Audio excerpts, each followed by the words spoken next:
نداء القرآن تقدم وأيوب إذ نادى ربه أني مسني الضر وأنت أرحم الراحمين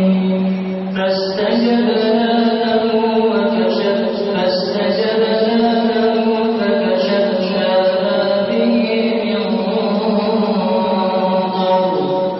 وآتيناه أهله ومثلهم معهم رحمة من عندنا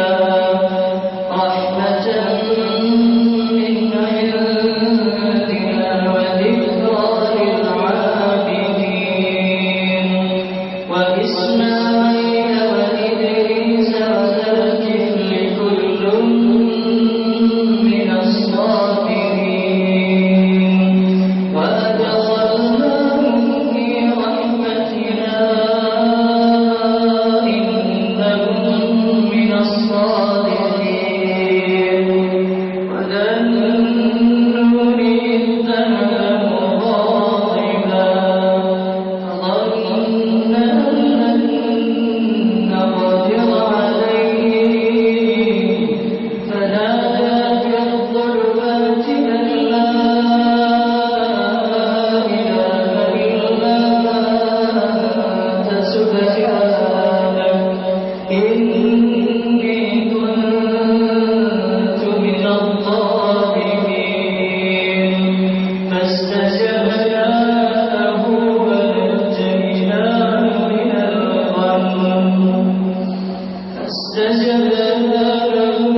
ونجيناه من الغم وكذلك ننجي المؤمنين وزكريا إذ نادى ربه رب لا تذرني فردا وأنت خير الوارثين فاستجبنا له ووهبنا له يحيى وأصلحنا له زوجه إنهم كانوا يسارعون في الخيرات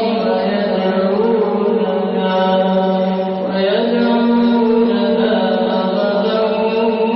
ورهبا وكانوا لنا خاشعين. تابعوا كل جديد على قناة نداء القرآن.